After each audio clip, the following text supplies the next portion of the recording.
Well, hello, everyone. Welcome to the live stream. Very impromptu decision to put this up today, but I wanted to kind of address the new Stone single that came out today. Well, didn't come out today, came out earlier last week. Shame, shame, shame. It's a excerpt from the new deluxe edition from the Black and Blue box set that's coming out in November. And I thought, hey, a lot of people have been kind of talking about it online and asking questions about the track, and I thought it'd be good to finally get on the screen here and kind of talk about it. I was gonna put a video specifically reviewing the song, but I thought this would be a more fun, interactive way to do it with getting everyone joining the conversation, send in your reviews, show your support on the song. So as we do that, I do want to say hello to people who have come in so far. I think it's so great that people are coming in and wondering if you listen to the new song, Shame, Shame, Shame. It's on all the streaming platforms. The Stones just put up a lyric video for the song just the other day as well. So that's on their YouTube. But there's a lot to enjoy of this track. And I definitely want to make sure we say hi to everyone who joined in on the chat today. It's so good to have people come in and say hello. Make sure you mention where you are watching from.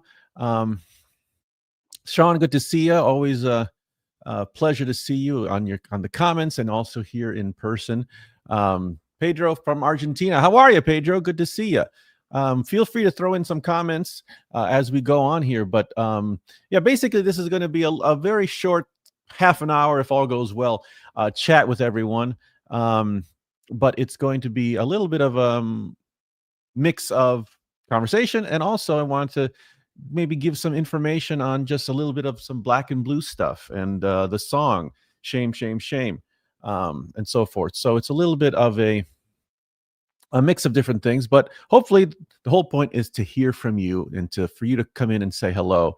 And yeah, so with that being said, let me get this going here. So yeah, so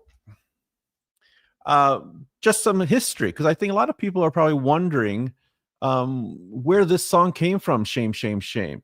You know, and there's a great history on the track and this recording and these sessions. For a lot of people who know, big Stones fans, everyone knows that these sessions are all about trying to find a new guitar player to join the Stones after Mick Taylor left. So the story really begins around this time in 1974. Mick Taylor had just told the band around this time in the fall of 74 that he was leaving the band, much to everyone's surprise, but it was, as he said, he felt his time to go. So that being said, work around the album, Black and Blue, didn't really start till December 6th.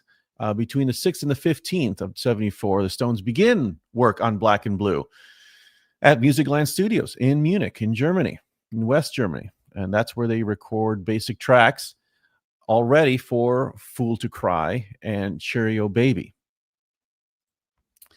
Around that time, Mick Jagger is talking to the press and kind of letting people know what's going on with the future. And he says that we have got American dates coming up in about May, and we'll be touring extensively next spring.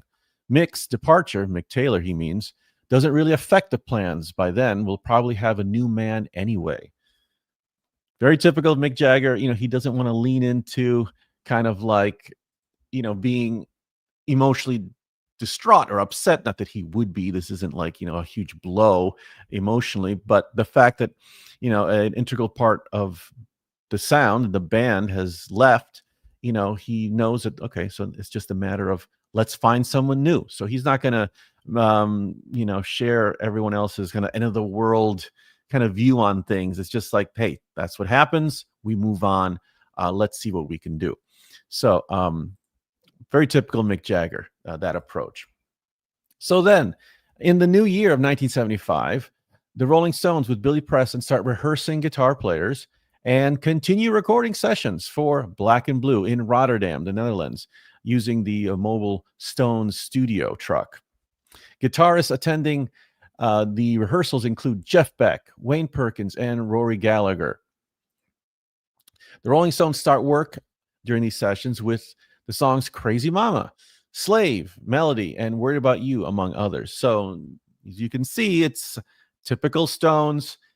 They're at sessions, whatever comes out. And if it's going to go on this album, great. If it's not, we'll save it, put it to the side, and we'll save it for another project. In this case, you can already see that Slave is already being approached during these sessions in 75. And Slave wouldn't come out till 1981 on Tattoo You. Stones fans know that Tattoo You is a kind of collection of songs that were left over, and songs like in this case came from these sessions.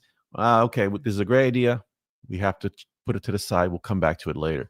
So that's what's a common trend within Stones sessions. So it's happening here. And so it's around this time in January and February of 75 where Shame, Shame, Shame, the song that is the new single from the deluxe box set that's coming out this fall that they just put out, that's when they recorded, is around this time. And as people were listening and commenting throughout the week when the song came out, it was kind of very interesting to see what people's thoughts were about this track. I will have my review and my thoughts about it as we wrap up the history portion of this. But Shame, Shame, Shame, not to be confused with the Jimmy Reed Chicago classic, that the Stones are very fond of. It's not that. This is the Shirley and Company disco track from 74 that the Stones, probably Mick in combination with Billy Preston, were very tickled by, and they decided to, hey, let's give it a run through during these sessions. And that's when these tracks came up. So thus, as you move forward into 1975, the Stones continue working on Black and Blue at Musicland Studios in Munich, West Germany. And guitarists Wayne Perkins, Harvey Mandel, and Ron Wood, they all show up too to kind of play with the band, see if they're interested in having them join. Songs like Memory Motel, Hot Stuff, Hey Negrita, and Hand of Fate, they're all recorded during this particular run of sessions in 1975. And here, before I get into it, I want to, this is a great interview that Harvey Mandel, Wayne Perkins, conducted with a newspaper. I forget the name of the, I don't know the name of the publication at the moment, but want to definitely jump over to some comments and say hello to people like G. Hurley from Ireland calling. Hello, how are you? Good to see you on here all the way from Ireland. That's so fantastic. Hope all is well over there. Andres from, Miramar, in the middle of the arriving springtime on the Argentinian Atlantic coast. Very good. Sounds beautiful. Well, welcome. Hope everything is great over there. Pedro, how are you? We've got Harlix. Good to see you. Holy Socks 523. This song will get you moving. The driver's seat should have been on the album. No kidding, because that's where I was listening to the album. Listening to this song throughout the week. Was best listened to in the car. Harlix says, I've been a Rolling Stones fan since I was 12 years old, 1973. Fantastic. Well, let's get back to the song and the recording of this album. So this is a great interview with Wayne Perkins on his process of when they invited him over to audition for the band. And so these are his recollections from that time.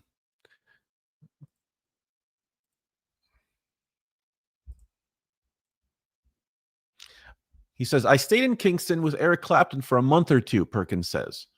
One morning at the breakfast table, Eric said, did you hear that Mick Taylor quit the Stones? And I said, no. Have they found anybody to take his place? Eric said he didn't think they had. So I said, well, hell, put in a phone call for me.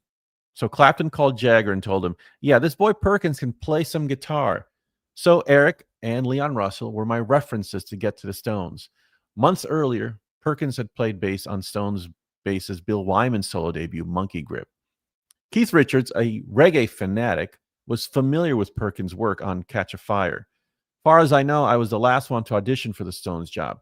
They had rented a theater in Rotterdam. I basically got off the plane and walked into the audition room, recalls Perkins. Keith was sitting on a couch with Bill Wyman, and there was a spotlight in the middle of the room. I set my guitars down and was just standing there, and they were looking at me. I'd never met them before. I was standing there in that spotlight. It was kind of understood that that's where I was supposed to stand because nobody offered a chair. I was talking to Keith when suddenly Jagger and Charlie Watts came up behind me, and they both stood right next to me, really close. Mick and Charlie were looking straight ahead. They wouldn't even look at me. I looked to each side, and both of them are staring straight ahead like they're posing for an album cover. Then they walked off without saying a word. They put me in the center of this portrait thing that they were doing, like a lineup. They wanted to see if I looked like a Rolling Stone, and I haven't even played a note for them yet. Perkins' audition impressed the Stones enough that he was invited to play on sessions that would become the Black and Blue album. We started out cold on Hand of Fate one night. We were just kind of starting out from scratch with something that Keith had a musical idea about, Perkins says. He had the basic track down, but he didn't have a bridge or what they call a middle eight. I was playing a counter guitar part to Keith, and I started doing this Motown lick that goes along to what he's playing. And so we're cooking along there, and Mick's walking around the room with a tambourine, and he'd go stand in the corner and shake that damn tambourine.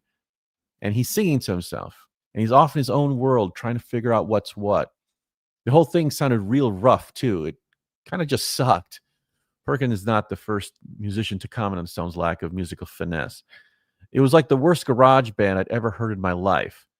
Then the engineer turned on the red light to begin recording, and it's like somebody reached out with a magic wand and went, bing! And all of a sudden, it's the Stones. Damnedest thing I've ever seen. Perkins lived with Richards and his longtime girlfriend, Anita Pollenberg, for a month or so in a cottage behind the London home of Ron Wood, who was still a member of the Faces at the time. Richards treated Perkins as the new band member. We started hanging out and having a big old time. We got along great, says Perkins. But when Mick came into the picture, if I was with Mick, it was all right. If I was with Keith, it was all right. But when the two of them got together, I seemed to automatically fall under a microscope without even trying. Keith and Mick were still going at it over me because I was under the impression from Keith that I was already in the band. Keith was teaching me their songs, gave me 2 cassettes of about 60 songs that included what the Stones might play on their 1975 tour. While we were in Germany, they had these 2 rooms on the walls where they had designs of different stage setups, and they were asking me my opinion of which stage I liked. We cut Memory Motel from scratch like we did Hand of Fate. Keith was on Fender Rhodes. Mick was on grand piano, and I was in some sound booth with an acoustic guitar, and I overdubbed electric guitar later. And then I overdubbed some slide on Fool to Cry. We cut like 10 songs that were just jamming, and then later on they turned this into some stuff, and a couple of those ended up on Tattoo You. 1981's Tattoo You, though, presented at the time as an album of new songs, was actually cobbled together from unreleased songs recorded from 1973 to 1975. Perkins plays the jaw-dropping guitar solo on Worried About You. All right. So that's a nice background from Wayne Perkins there. And as we move along the history of the Black and Blue recording sessions, now we're in October of 1975. And at this point now, main recording sessions for the basic tracks is pretty much over. And now they've moved on to the overdubbing and soon mixing sessions for Black and Blue. And in October of 75, Mick Jagger, Keith Richards, and Charlie Watts with Billy Preston and Ollie E. Brown hold those overdub sessions at Mountain Recording Studios in Montreux, Switzerland. And then They meet again in the new year in January, February 1976. At Atlantic Studios in New York City, the Rolling Stones record horn sections for melody, and they begin mixing the Black and Blue album. Here's a couple words from Keith Richards on Wayne Perkins. If Wayne Perkins had been born in 1951 in Birmingham, England, instead of Birmingham, Alabama, he might have become a Rolling Stone. He still came damn close. We liked Perkins a lot. He was a lovely player, same style, which would have ricocheted against what Mick Taylor was doing. Very melodic, very well played stuff. It wasn't so much the playing when it came down to it. It came down to the face that Ronnie was English. Well, it was an English band, although you might not think that now. And we felt that we should retain the nationality of the band at the time. So that's Keith Richards talking about why they eventually had to pass on Wayne Perkins. And, it's very interesting, to hear Wayne Perkins' recollections there. By this point, they were probably auditioned out and just like struggling to get to the end of this whole process. And they finally, were almost reaching a point where they were kind of making a decision, but it looked like they went another way for other reasons. According to Keith, it was all about wanting to maintain the identity of the Stones being a British band. So I found it to be very interesting that was what they were putting as a priority in terms of what they found to be valuable in terms of comparing it to musical ability, which obviously all these guitar players that came in had, but they wanted that British identity to be intact. Franz says, I love Shame, Shame, Shame. Since 1975, there were no vocals of a lot. What we are hearing is now newly recorded. Correct. Andre says, is it just my ears, or is it like the tape is skidding? There's a noticeable slowdown and then acceleration of the pitch at the beginning of the track. Interesting you say that. I'll get into that in a second. But hopefully, if I don't, please remind me, but I have something to say about that. But I'll get into that as we talk about the track specifically shortly. G. Hurley says, Black and Blue was one of the very first few Stones albums I purchased in '94. I loved it then, still do. Genre hopping across 8 tracks. These may be jams, but are the jams of the gods. One review memory put. Nicely said. Janice, good to see you. Ronnie Wood ultimately prevailed. Yes, he did. At the end of the whole musical chairs, eventually, Ronnie was the winner there. So let's get back into the story, shall we? So that was Keith's input as to why they eventually did not go with Wayne Perkins and the other choices of guitar players who came in. And Ronnie Wood eventually was the person to join the Stones in their long search to replace Mick Taylor. And that announcement came in April of 1975 with the Stones issuing a press statement announcing that.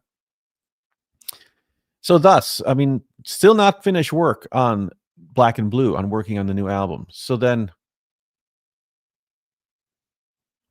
Mick Jagger, Keith Richards, and Charlie and Bill, they're continuing overdub sessions in October. And then in January, I think we went through this, they did their horn overdubs. And then eventually the album was released. And here we are to present day. I'm kind of jumping all over the place, but that's sort of why we're talking about this in general. It's because now we have the Black and Blue deluxe editions that are coming. And there's a variety of different stuff coming that whatever strikes your fancy, you'll have your choice. And we're here to talk about the song Shame, Shame, Shame that came out last week, which is part of the deluxe edition. It is the lead single to celebrate the box set coming out. And it's not Shame, Shame, Shame, as most people would probably guess, as the Jimmy Reed Chicago Blues song, but rather the Shirley and Company disco track from 74. Um, so that was a bit of a surprise. And so my feelings of Shame, Shame, Shame, I loved it tremendously. I very much got into the spirit of it. To me, it's a very joyful track. I mean, you rarely get to hear, the Stones just be kind of free for all, just having fun. I mean, obviously they have, but it's always something about, either a relationship, or it's problems with a woman, or just life going badly. But this kind of is a very kind of joyful, fun, end of summer would have been a perfect summer track. But it's just a fun dance track.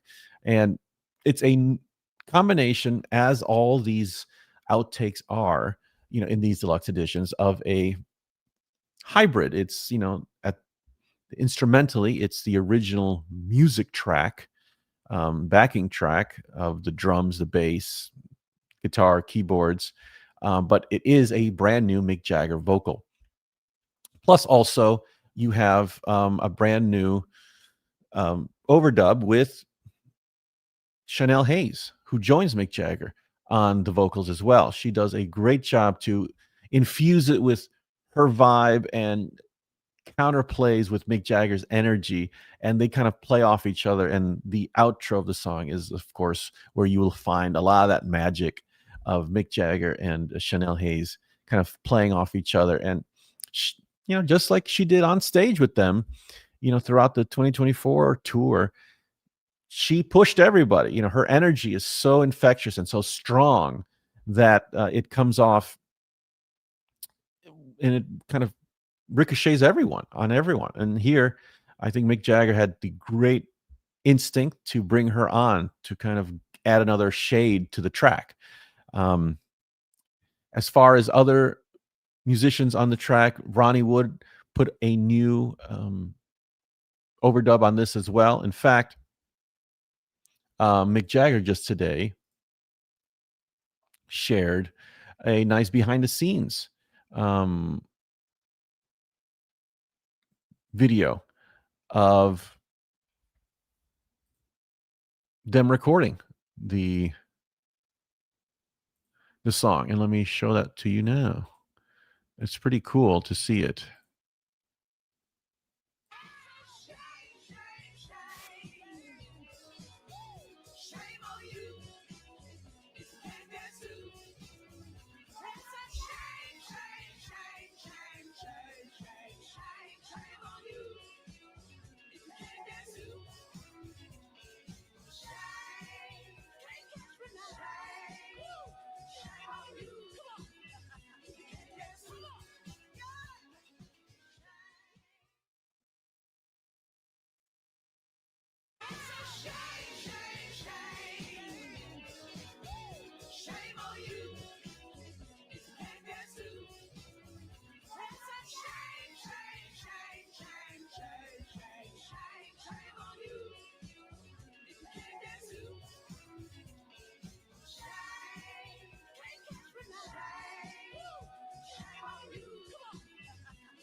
Yeah, very cool, huh? Very cool to see that they were actually in the same room together, and they're playing off each other. In this day and age, when you know that it's so easy to record music in different parts of the world, you don't have to be in the same room. I could have sworn that this would have been a very easy overdub job for Mick doing it, in Paris or the Bahamas or something, and Chanel would have done it in London, and they would have just stitched it together. That's very common today. But to see that they were actually in the same room doing it, very nice. And that goes a long way in terms of the energy for the track. So I think that was a great idea. And in the video, you saw Ronnie Wood in there, adding his parts. A very kind of reminiscent lead part, very much like Pretty Beat Up from the Undercover album. This kind of ba-dum, biddy-dum, bump, ba-dum, this slide kind of down. It's a very fascinating, cool lick that he plays along the entire track. That for me, that's what comes up is a nice wink to other parts he's done, especially on Pretty Beat Up. And I believe the guitar solo on there is of Harvey Mandel on there. And it's very difficult to hear any Keith Richards on this track. I do not think he is on this track. At the very start of the track, you hear a guitar start off the song, a very chunky rhythm part. And at first instinct, you think it's got to be Keith. At least you hope it's Keith. But then, it's kind of up for grabs. I thought it could be Ronnie. Our friend Scott Gallupo, who's a master Stones guitar wizard, he throws in that it's probably Mick Jagger on that guitar. It's very hard to say. But the first few seconds of the recording, Shame, Shame, Shame, is a nice little touch because it kind of goes from the only comparison I have is the moment in The Wizard of Oz when the tornado takes Dorothy and it finally lands in Munchkin Land. And when she opens the door to her house, from her house into the wonderful garden, and it turns into black and white into color. That's sort of what the track is doing on Shame, Shame, Shame. In the very beginning, you're hearing the guitar kind of start off the rhythm. You hear Charlie in the back, and it's a very studio live sound, like you're eavesdropping on the recording sessions, very fly on the wall. And it's mixed in a way where it sounds like an old tape. It sounds like you're entering the world of this session. And so everything's kind of, black and white, and the drums don't sound very good. They sound like they actually sound like they're bleed coming in from the mic, like they're drums from Mick Jagger's vocal mic or something that's bled through. And so it's very distant, it's very far, it's kind of muted, and it doesn't have much character. But once the song starts up, then the mix completely goes in color. You hear the bass, Charlie's drums thicken up. It's a complete kind of 3D effect, and it's a nice touch. I don't think they've done that before, where they kind of let you know that, hey, this is an old session tape, but there's just something new we're going to be adding to it. And so that's a small, subtle moment in the beginning where they kind of demonstrate that by revealing kind of like the original tape in a way, and then it bursts into this great song with a great mix. And Charlie, great. I mean, people are telling me they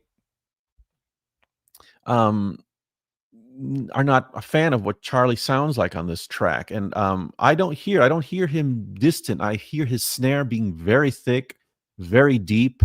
Bill Wyman's bass, so nice to hear on Shame, Shame, Shame. It's got that thumpy, very textured sound to it.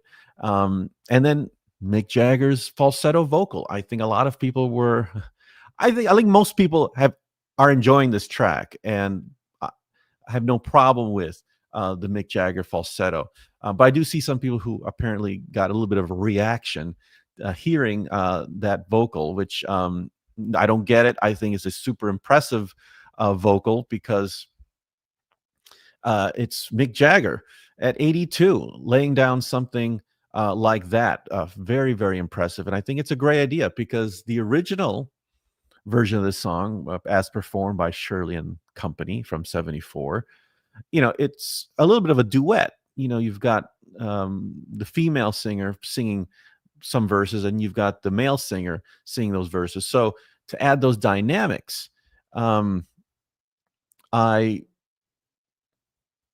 very much think that it was a great attack from Mick Jagger to decide, let me do some of this in falsetto and differentiate it. And so I thought it was a great idea. It falls in line with the Black and Blue vibe because of the falsetto work there from like, Fool to Cry and so forth. And around this time, he was sort of, falling in love with that voice, which has been around, since the beginning of the Stones, essentially. You've got songs like Mercy, Mercy, where he's quoting one of his heroes, Don Covey, who was a master of the falsetto as well. So for him to kind of continue that tradition into the 70s, not a big surprise. His roots to the falsetto voice are very deep, and they go way back to even before disco. So if this is a disco problem situation, I think you need to park that, because Mick isn't in that frame of mind. He's going back to early R&B, if not, 50s and doo-wop and Don Covey and soul kind of areas for the falsetto. So with that being said, it's a very right on the money choice for this track, and it worked great. So with that being said, as far as we know, thanks to the wonderful info at the Complete Works of the Rolling Stones by Nico Zentgraf, that website is an absolute must-have for any Stones fan. Put that in your bookmarked list for session notes and any recording information you might need about the Stones. That's the website to look at. He states that this was probably recorded sometime between the fall of 2024 and early this year, 2025. So it's a rather new development. It's taken this time, a long time, to kind of get to this point, but they finally did it. So with that being said, I dug it. I dug the song. I think it's fantastic. I think it's gets you moving. It's the Stones, doing what they do best, which is, hey, if we can make you dance, great. And it's got some great hooks. I love the vocal hooks on it, and it's got everything you could want. It'd be nice if you get some Keith Richards in there. That's the thing. Keith, for the most part, is nowhere to be found on this track. At least from the mix that I'm hearing, I can't hear him present. So I would say this is probably a Charlie Watts, Bill Wyman, Mick Jagger, Ronnie Wood, Chanel Hayes, and Billy Preston in the mix. Now, I haven't heard too many people talk about Billy Preston here, but I do hear keyboards. I do hear a synthesizer in the track when you listen to it in headphones. It's very animated, very energetic. So could it be Matt Clifford, Mick Jagger's right-hand man, doing that? Or could it be Mick? I'm doubtful it's Mick. Mick isn't known to be that animated or take that much of a presence on the keyboard as it's heard on this track. But I do hear it, I think, on the left channel, and I can only assume it's Billy Preston because that sounds like him. But I do hear keyboards on this track. So with that being said, I thought it was a winner altogether. Dan says Keith needs to get involved with these projects. No doubt about it. I think obviously in the past he has, done various, input on the outtakes, and it's all the matter of what Mick and producers feel the track needs. And if Mick needs that, it'd be nice to get Keith do a harmony here. It'd be good actually if Keith come in with a guitar. Does it need another guitar? So I know. I think we have to defer to Mick's instinct here. But Keith has done work on the past outtakes. But yeah, I mean, it's obvious that when it's time to get to work on them, Mick Jagger's at the front of the bus, leading the way, and Ronnie's always a team player to help out wherever needed. Stephen asks, are there bootlegs around of the raw recordings of Shame, Shame, Shame from the 70s? Yes, there are. Go on YouTube and put in Shame, Shame, Shame outtakes, or Black and Blue rehearsal or outtakes, and you'll hear them. It's the one I heard was a very, very, very poor recording that sounded like it was recorded outside the studio or near the room they were in. Definitely not in the room. It was not a recording like, an outtake from the actual session tapes. It was someone kind of sneaking in. So not at all something you could hear, but it's there. And you could see that it did happen. They did play it back then, but there's as far as I know, never been a recording that even came close to what we have now. That was the original instrumental track with no vocal in perfect quality. I have not heard that. Let's see. Don asks, no clarity on the live concerts yet. I'm presuming Earl's Court is audio and Paris is video. My first shows were Earl Court, May 76, 3 of the 6 shows. Very cool, Don. That is super cool that you were there.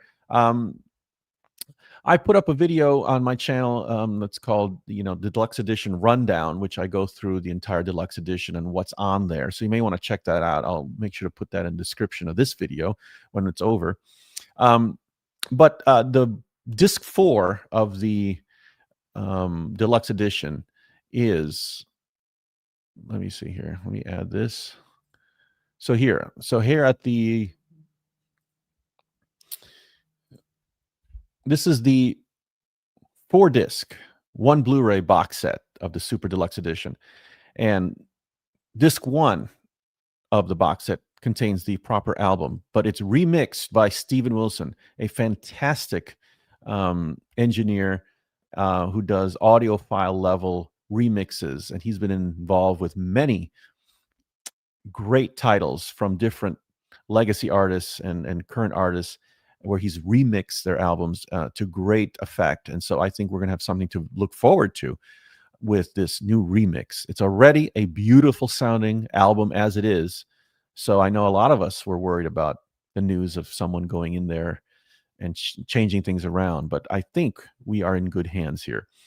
Disc 2 are the outtakes that they've included for this set. It's a very small, thin collection of songs or jams and outtakes that they've included here. One of them is Shame, Shame, Shame that I was just talking about. And of course, we'd want a lot more from these sessions, but this is the most they can put together.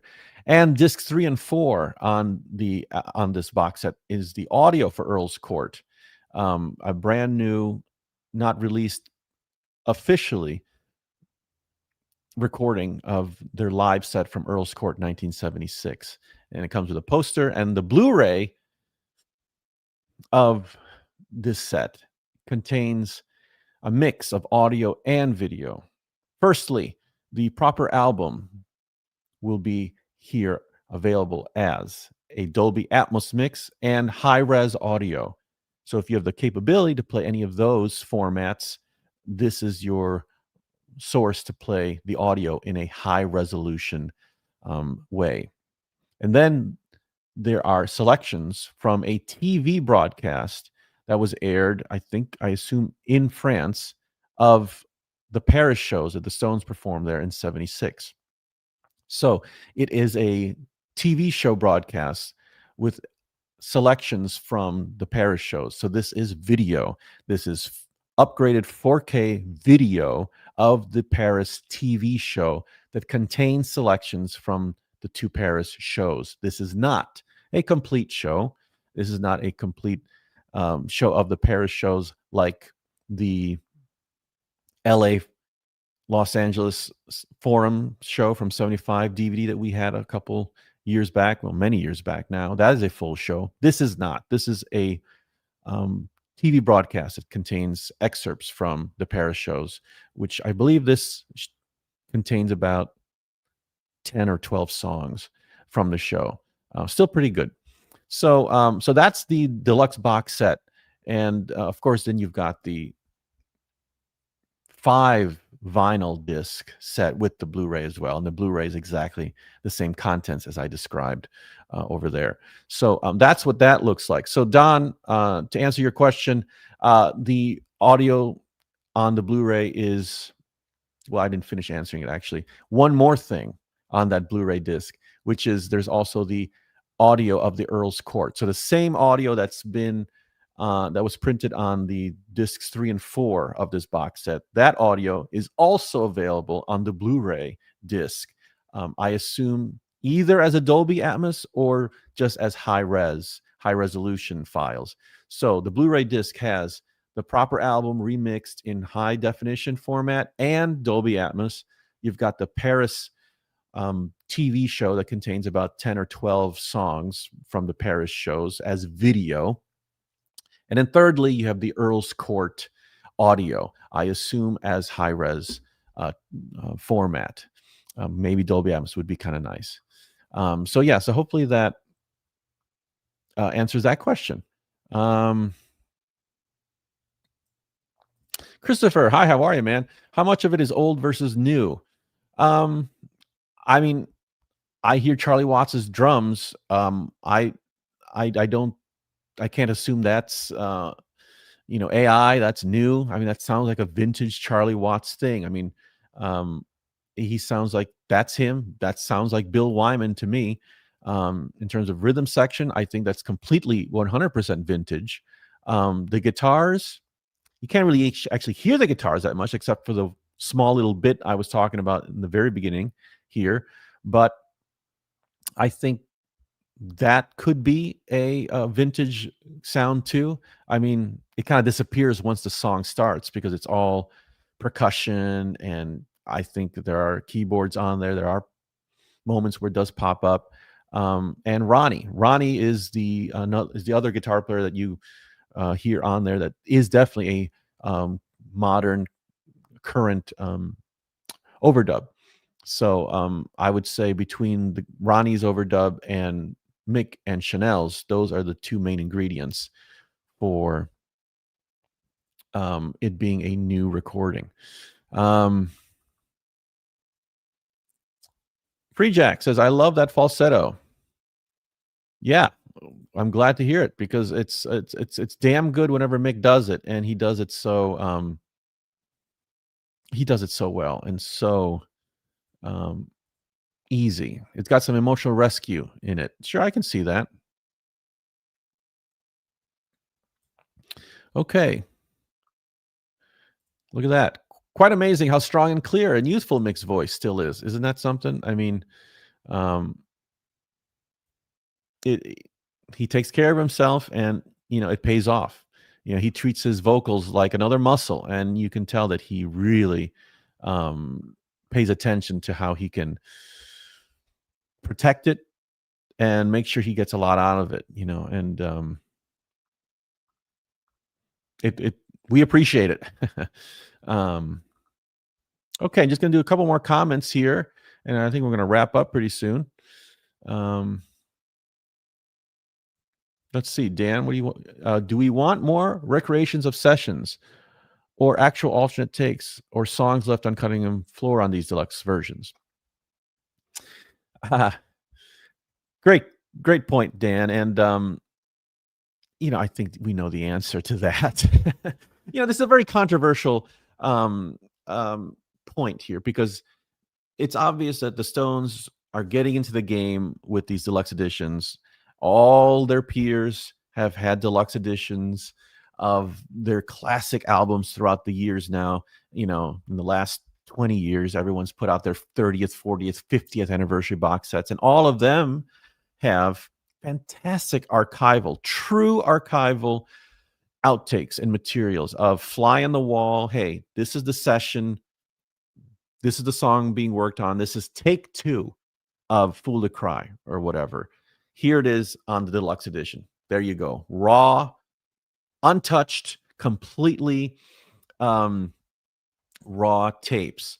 Other bands have done it, they've done it well, have been very transparent in that kind of documentary style presentation of deluxe editions. The Stones have not. That philosophy of what I just described, hey, here are the session tapes. Let's just put them on disc 5 of this box set. For whatever reason, it rubs Mick the wrong way. He does not like that. He does not want to see, he doesn't want us to see the process like that as far as he's concerned. Of course, I'm extrapolating here. This is not any kind of, I'm not speaking on his behalf or anything like that. But my feeling is that he feels that that is none of your business. It's none of our business to listen to them fooling around in the studio, for us to hear them figuring things out, to hear mistakes, or to hear things not 100% the way they wanted to present it. Mind you, portion of their tracks were always kind of stitched together in the editing. So a lot of the times, the songs that were recorded in the studio were maybe 10-15 minute jams that were eventually chopped up to 3-minute wonderful songs that we know on the album. So there's that element. I don't think Mick likes the idea that that's out in the open. So whatever it is that I'm guessing Mick is feeling, I don't agree with it. I don't think any of us agree with it. I think we would love to hear these tapes and everything raw and completely untouched as possible, but it's just not going to happen. I mean, not anytime soon. I think Mick finds that if you're going to put out a box set of this, it's got to be something listenable. He might find that these tracks, because mind you, if we were to get these tracks completely raw and untouched, we're going to be getting a lot of tracks without any vocals. Because either Mick is mumbling through it, he's just kind of finding his way through the track, he's just doing a guide track vocal on it. He's not really singing any finished lyrics, which he likes to do later. That's what most of these outtakes would be if we were to get them raw. I don't think Mick likes that idea of just having instrumentals and jams on these deluxe editions. Again, I don't agree with that. I think we would all love it.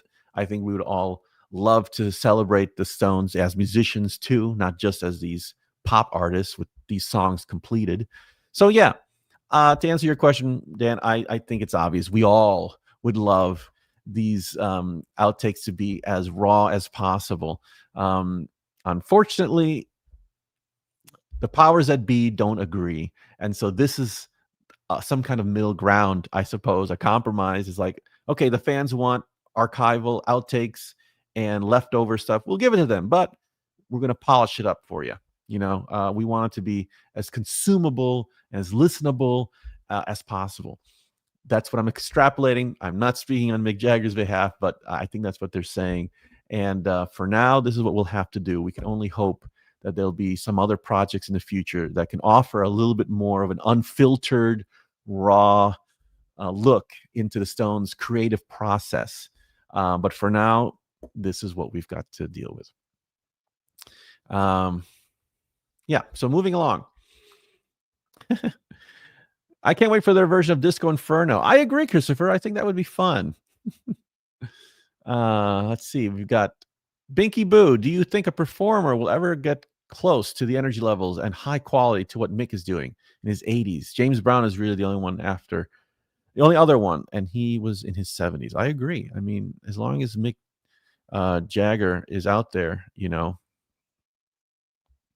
and keeping the muscles warm, I think that would be a good thing for all of us.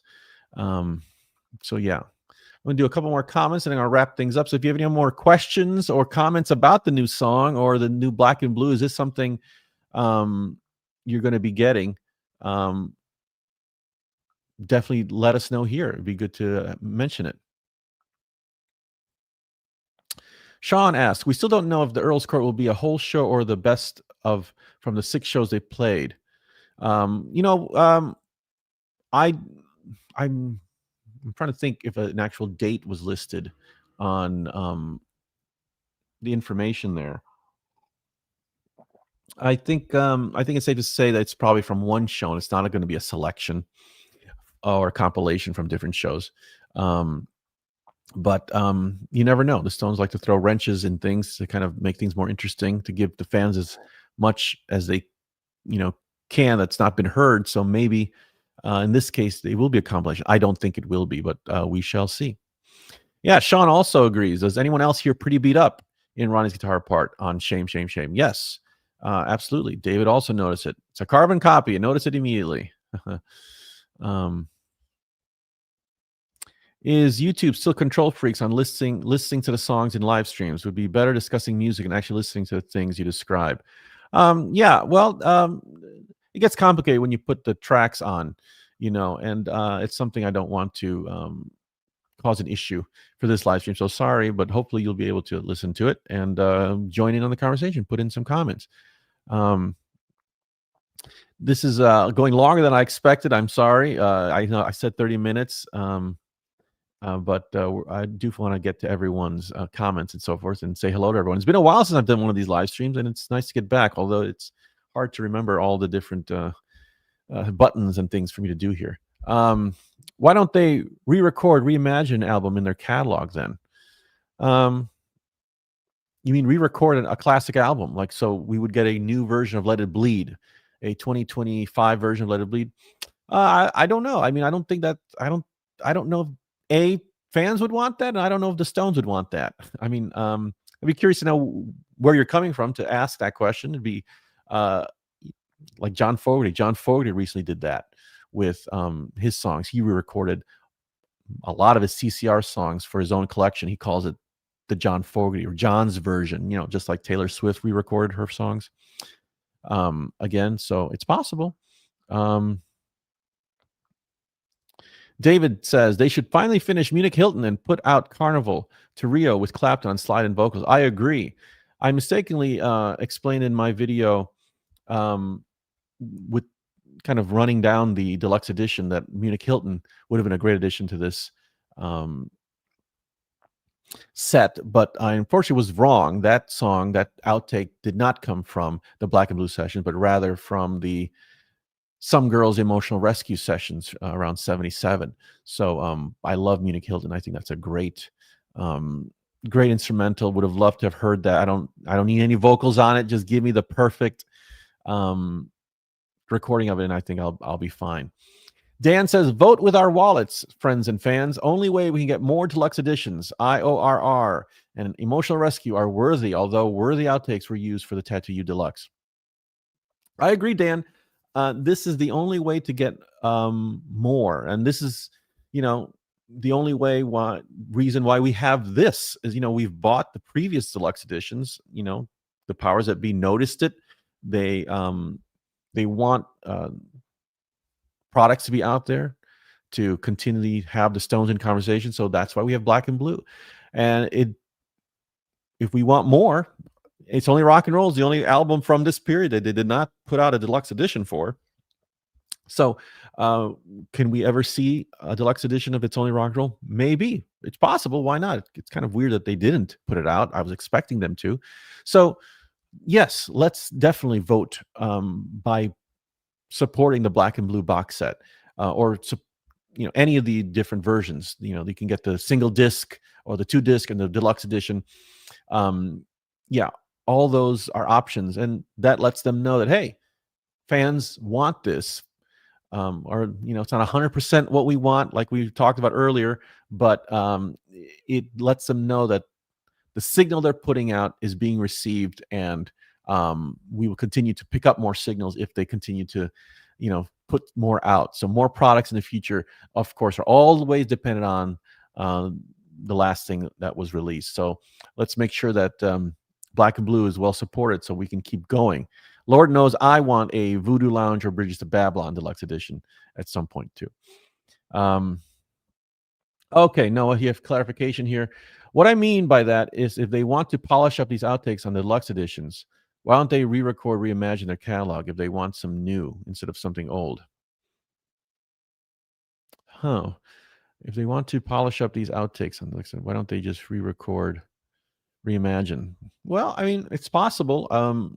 Hey, maybe that'll be the new AI Stones in the year 2090. Maybe we'll have that to look forward to. Hopefully we'll all oh, here we go. Like re-record Beasts of Burden with today's band and sound and re-release. Okay, so is that what you mean, Noah?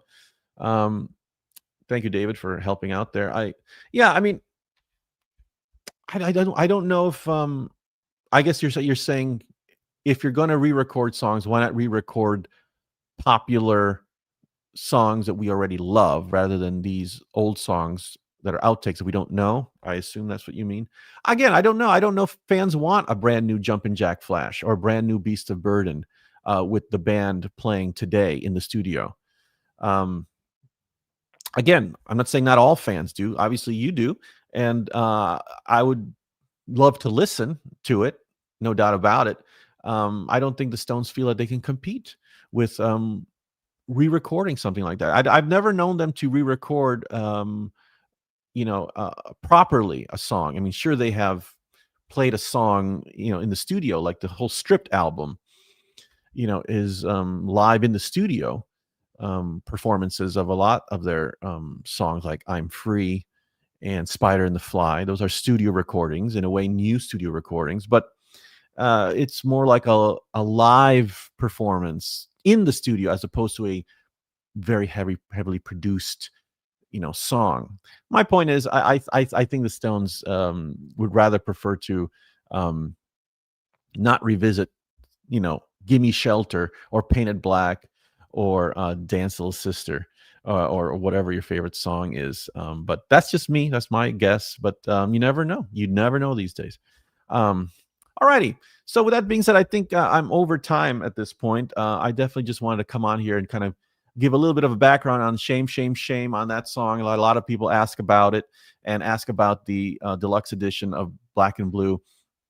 But I was going to put another video up for it much quicker than this, but I thought this would be a good way to kind of get everyone to join in the conversation. So with that being said, I want to thank everyone for joining me today and saying hello and dropping by and giving your thoughts and your comments and your questions about "Shame, Shame, Shame," new Stones single. It's up everywhere on your streaming platforms. The Stones just put up a YouTube lyric video for the track as well. So yeah, I mean, here's a good question to continue the conversation when the stream is over. What album do you want to have a box set next? Good question, Cardboard Head Guy. Everyone should continue that conversation as we leave. But thank you very much, everyone, for joining me on this chat, and we will see you very soon. Bye-bye.